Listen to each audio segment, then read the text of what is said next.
common seed of violence inherent in the system! Help! Help! I'm being repressed, bloody peasant!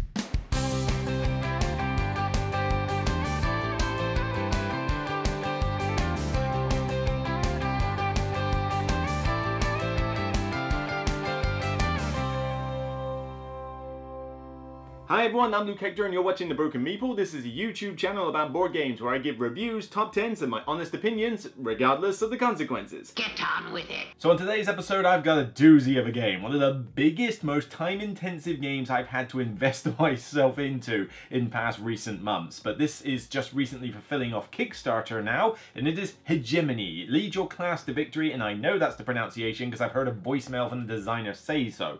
But the idea of this one is that I was tempted by this one at first when it came out on Kickstarter, but I wasn't certain if I was going to get into a asymmetric role game where every player plays a different faction and style of play to everybody else. So I kind of held back on it, despite the fact that the concept and the theme sounded interesting. Not that I'm into politics or anything. I never get involved in politics. But just the idea that a game where you've got inter-class politics going on is that's a bit different from most games, but also because of one of the designers, Vangelis Bagiatakis.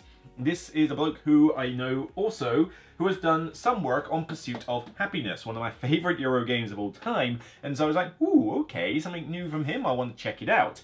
But they offered me a review copy, again thanks for that, and it's taken a while to get into this because it's a big game. It's quite a big game. Asymmetric roles, heavy, best played with 3 or 4 from what they say, a lot of rules, and I do mean a lot of rules. We'll get to those later. But essentially what you're doing in here is that you take control of a class system, so working class, capitalist class, middle class, or the state government, and each player has their own means of scoring victory points, but they play a different style of game. The capitalist is out to make profit with companies, the working class wants to get their people employed and help them prosper, and so forth. And by the use of action cards, each player is taking it in turns to perform various actions and interact with the other players, because as one player does one thing, it's going to influence what another player does. It's pretty big, there's a lot to get over, and to be honest, it's probably best if I just get on with it. The nation is in disarray and the economy is failing and political tensions are rising. The working class faces a dismantled welfare system. The capitalists are losing their profits, the middle class is gradually fading, and the state is sinking into a deep deficit. Hegemony is an asymmetric, card-driven board game in which players take the role of a specific group: working class, middle class, capitalist class, or the state itself. Each player plays differently and tries to pursue their own agenda. The capitalist class runs companies. Workers come to work for them and produce goods which they then sell for profit. The working class has workers who work in exchange for money which they use to cover their basic needs such as food, health, and education.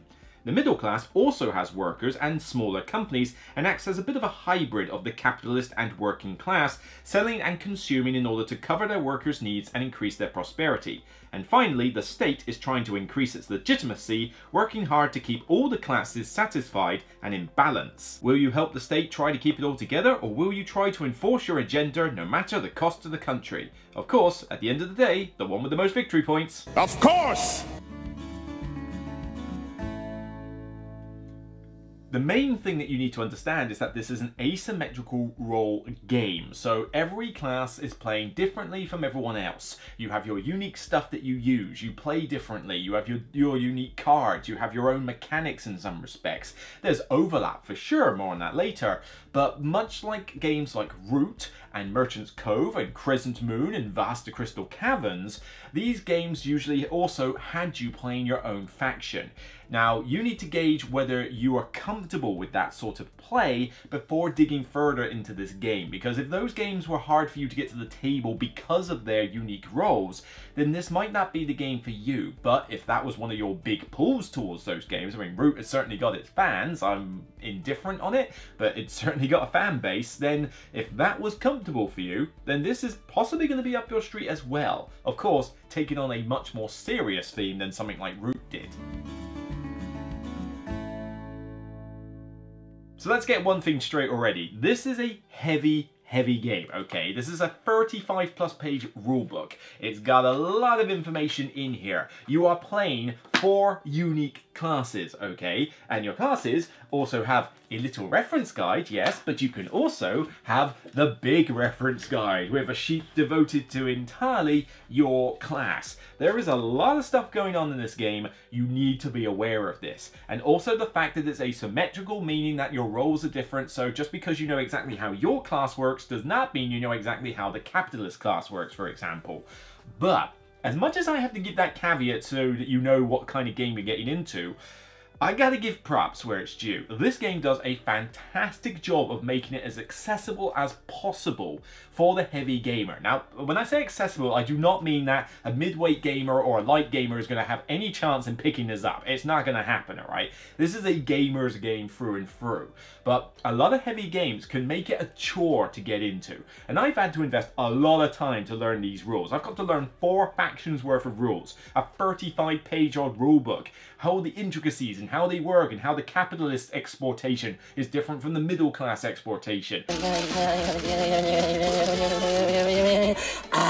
There's a lot to get down and you can trip up very easily.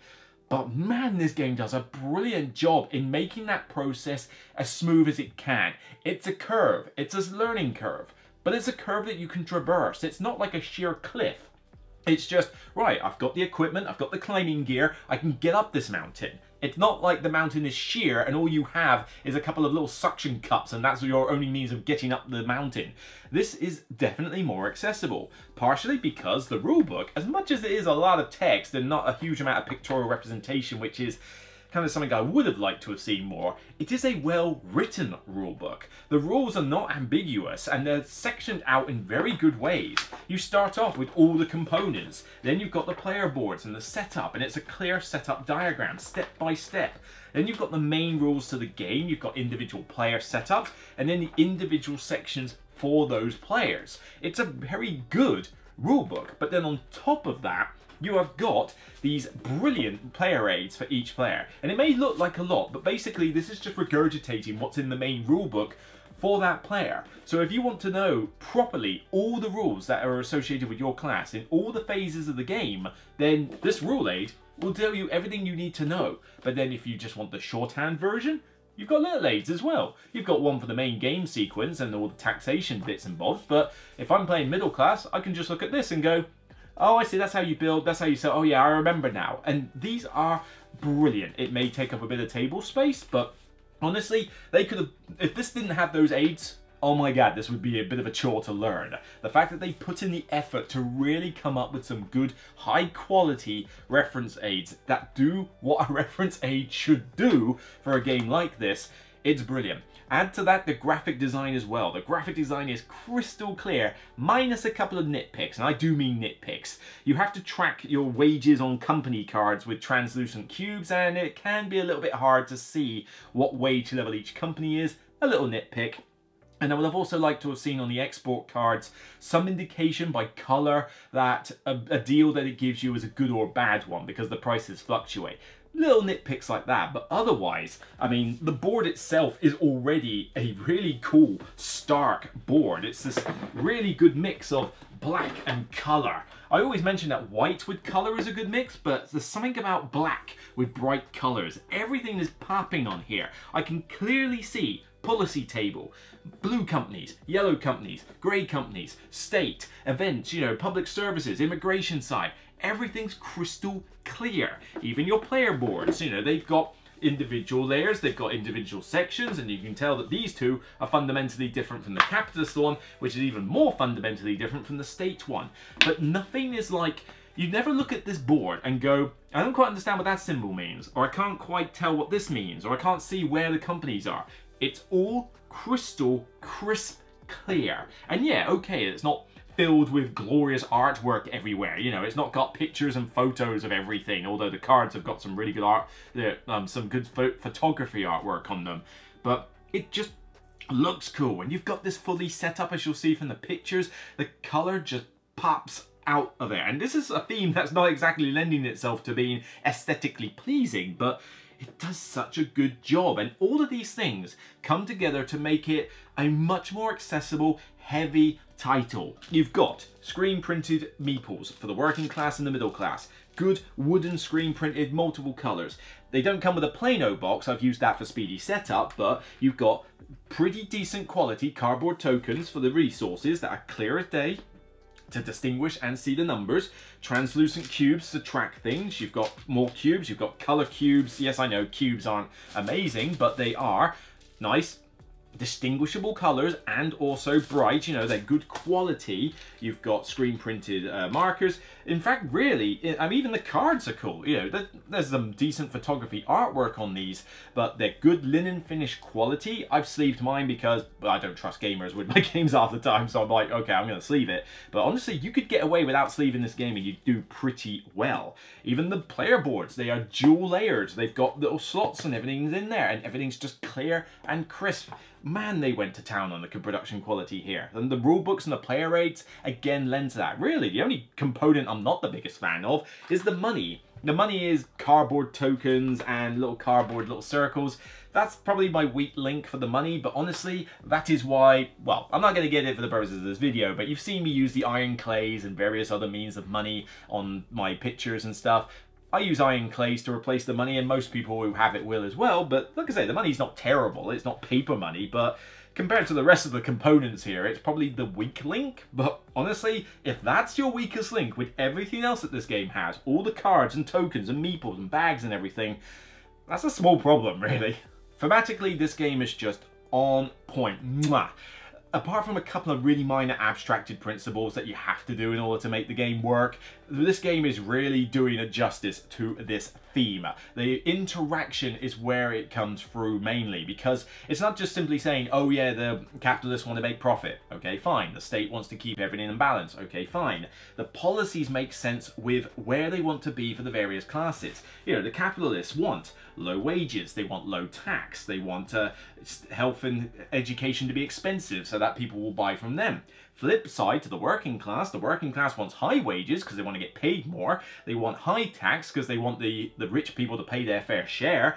You know, case in point, Great Britain.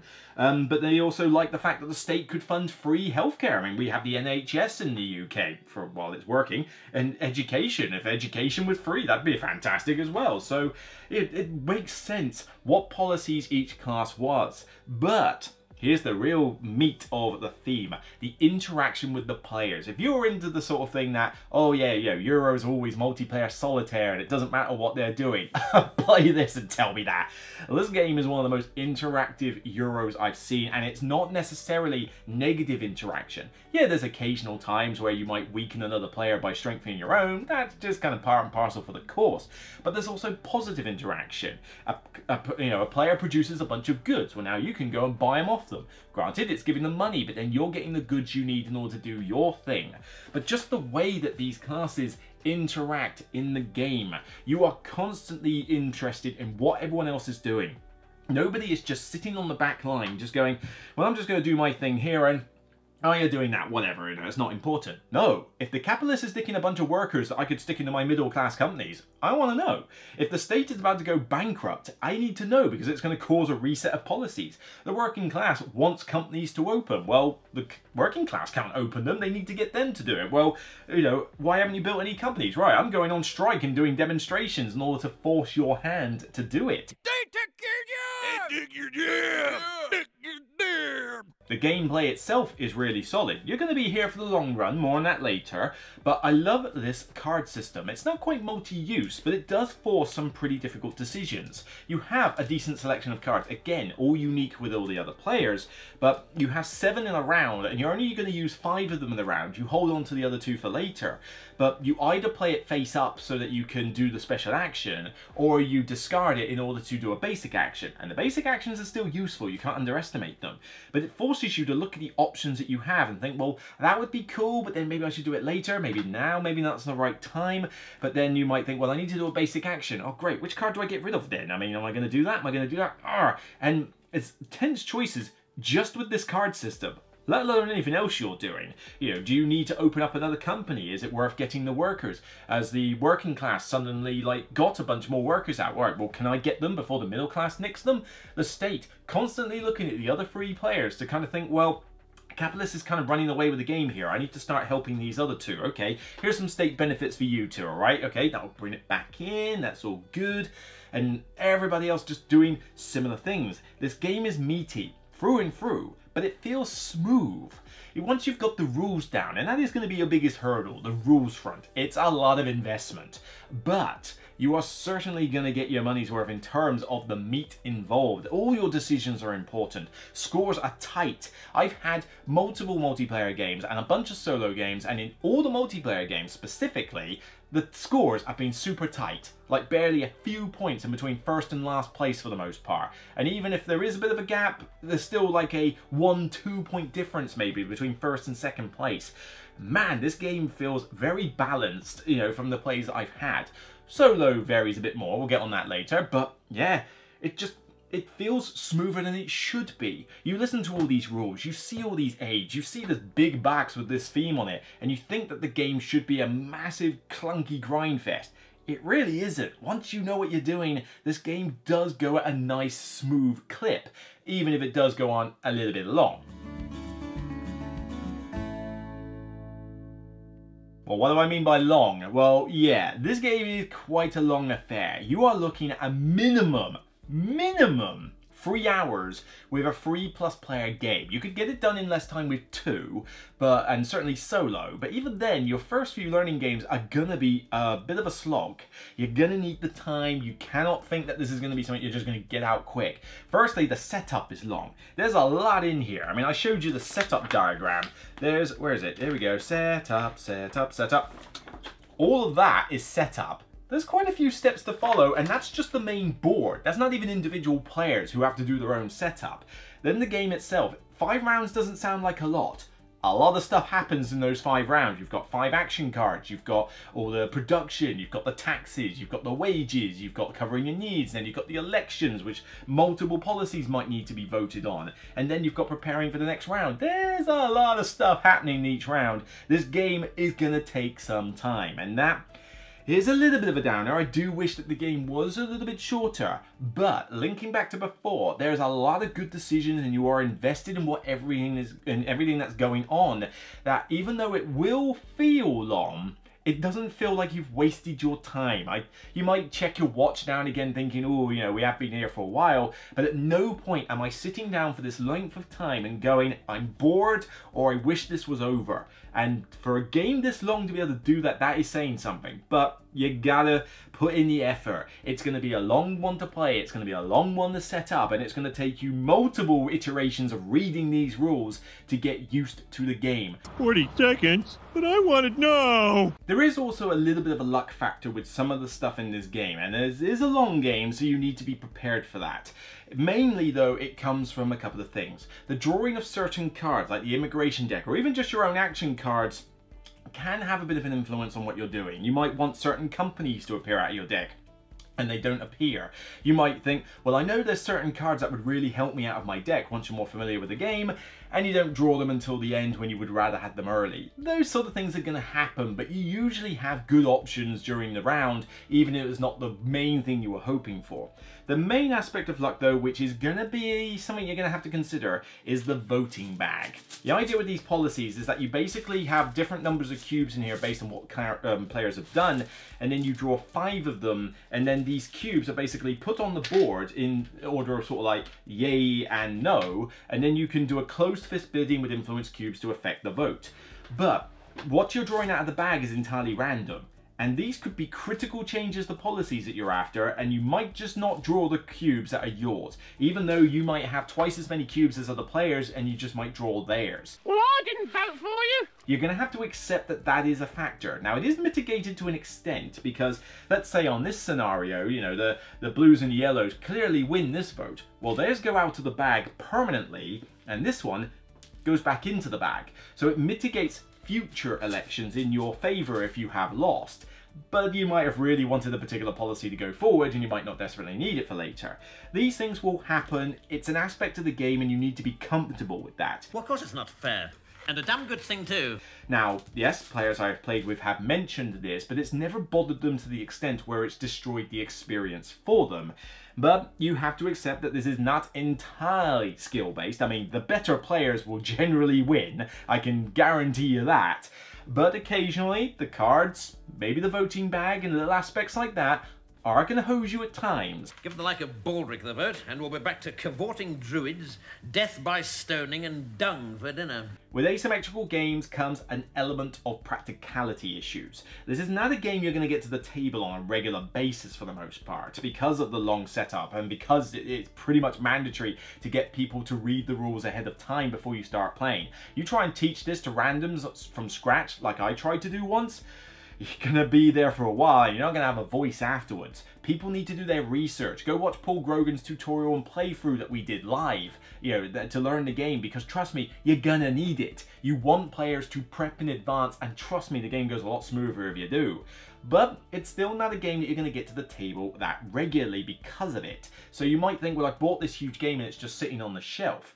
You can play it with 2, 3 or 4 players. 2-player is okay, but I don't think it shines as much at 2 players. You only have the working class and the capitalists, and I feel like you need at least the middle class in there, interacting with the 2 of them to make things a little bit more interesting. Toffs at the top, plebs at the bottom, and me in the middle making a fat pile of cash out of bills. Now, some people will say they only want to play this with 4 because they want the state player in the game.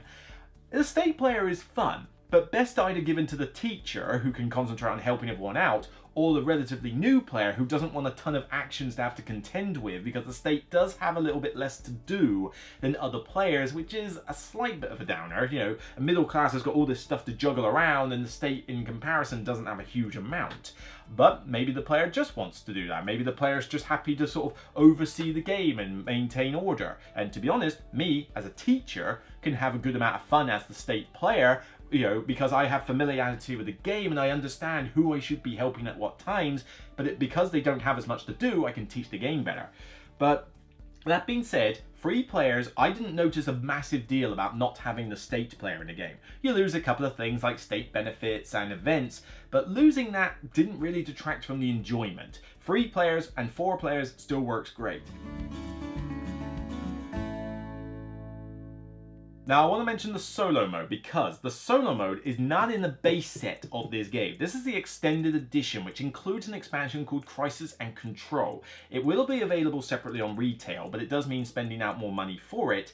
But that is where you get the solo mode, or Autumners, from. There's a couple of other little mini modules in the expansion which I haven't really played and touched up on, but I want to talk about the solo mode because this makes a big difference to your enjoyment of this game, because the Autumners are basically a unique deck for each of the 3 main classes, so not the state but the other 3. And you can play them in 2 ways, simple and advanced AI. The idea being that you flip a card over and you follow whether it can do any of the 4 actions on it. It's got a couple of other little bonuses depending what they do, and there's a default action if they can't do any of them. And you can play it simple or advanced. Simple is nice and easy, you just go through the card, check the conditions, and you go with it. But the advanced one involves you having to mess around with these little tokens and little markers and priorities, and then you check conditions and you move the priorities up and down, and then once you've done all that faff, then you work out which action's at the top and then you do it. That's too much effort for me, okay? It creates a smarter AI, yes, but it's also a lot of time investment, okay? Much prefer the simple AI, and I think that's how you should use it. But the great thing about these is that the simple AI, once you're familiar with the game, is not difficult to pilot. It doesn't take a huge amount of time, but you can slot them into multiplayer games. So you could have a 2-player game with the working class and the capitalist class, and the middle class is the Autumner, or you could mix it up a bit. 3 players could have a state human player, providing, say, the working class is an Autumner. So it grants you additional flexibility, and I have played several games of the solo mode, 2, 3, I've not tried it all 4, but I have done 2 or 3, and again, 90% of them with the simple AI, and it works really well. It improves the replay value tenfold, because now you can be flexible with your player counts, but it also means that for a game that's really hard for me to get to the table, I can get it to the table. Because if I feel like a free player game of this and nobody wants to play it with me, well then fine, I'll play the working class and I'll just have the capitalist and autumnar and the middle class autumnar. I'll pilot them both. It's going to be a longish game, but the game's already long anyway. But I now have that ability for me, and the fact that they're unique decks means that the solo AIs will behave slightly differently in each game depending on what cards come out in what order. It's a really cool, clean system. Hegemony for me has done wonders, frankly. It is definitely got the same issues that a lot of asymmetric role games have for me. The fact that they are very difficult to teach, they're hard to get to the table, they require players to do research, which is not easy to find a group that will do that. It doesn't make them easy to just bring out to random people on a game night. You need to prepare for this like an event type game. And, you know, that puts me off games like Root and Crescent Moon a lot, and I was worried it was going to push me away from this. But what attracts me to this one more is, firstly, the theme integration being fantastic. Everything about this game is really doing justice to the theme and setting it's doing, enough that I can just have fun with it. You know, we're calling capitalist scum and we're calling working class peasants, you know, we're doing it in jest, but that's the sort of banter that comes out with this game, and that's the sign of a good theme. But then what helps this one along is the sheer amount of effort that went into making it accessible. A good rule book, even if it is a bit text heavy, but these fantastic reference aids that do wonders. I mean, you give each player a reference aid and they're semi-familiar with the game and they'll be able to pretty much self-teach themselves. These are so good.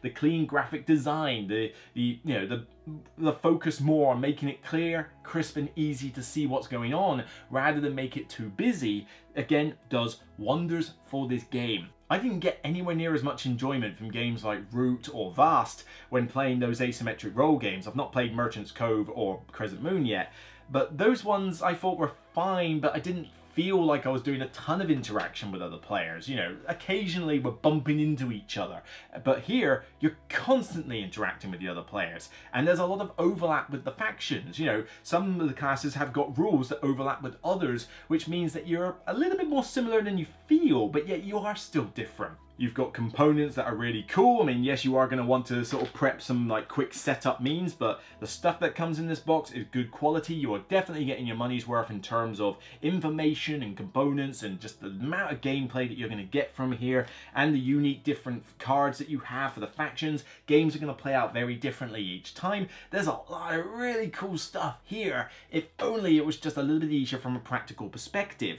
But I need to give this game 2 ratings really, because one rating I have is if you just have the base game and not the expansion. And I need to give it a rating for the expansion as well, because for me it makes a massive difference. For the main game, it really is enjoyable. It really is a great system, but the practicality issues of getting it to the table, the really long length, the fact that it's not easy to teach to randoms and that, means that the mark is brought down a little bit, because it can't be like amazing if it does have those limitations. But throw the expansion in, it's a different story. The main game of Hegemony is getting an 8 out of 10 for me, a great rating, a seal of endorsement. Now, I think lots of people are going to really enjoy this as a meaty, heavy game with asymmetric roles, and I really do. But if I didn't have the expansion with the solo AIs that allow me to mess around with the different player counts and just play it by myself, the replay value would be limited. But add those in, and it makes a huge difference for me. With the expansion, Crisis and Control, the rating for this goes up to a 9 out of 10 and becomes a seal of distinction. You need to consider what it is you're hoping from this game. Are you prepared to put in the investment? Are you prepared to learn these rules? Do you have a regular group you can play this with? And are you interested to play it solo? What your answers to those questions are going to make a huge difference to your enjoyment of this game. So that's it for me on this episode of The Broken Meeple. If you like what you see, please thumb it up on YouTube and thumb it up on Board Game Geek when the video goes live. What are your thoughts? Does this interest you? Have you played it? What are your thoughts on the different classes? You know, do you like the solo AI idea? Are there other games you would compare this to? By all means, get the thoughts down below and I'll do my best to respond when I can. Until next time, you can check out more content on the channel, including the recent reviews I did for Obsession, the big other game, which certainly got a good following, and the last top 10s that I've been doing on the casual 2-player games and next step 2-player games. Until next time, remember as always, regardless of which class you are at the end of the day, whether you're capitalist scum or the working class peasants, it's still only a game. Bye for now.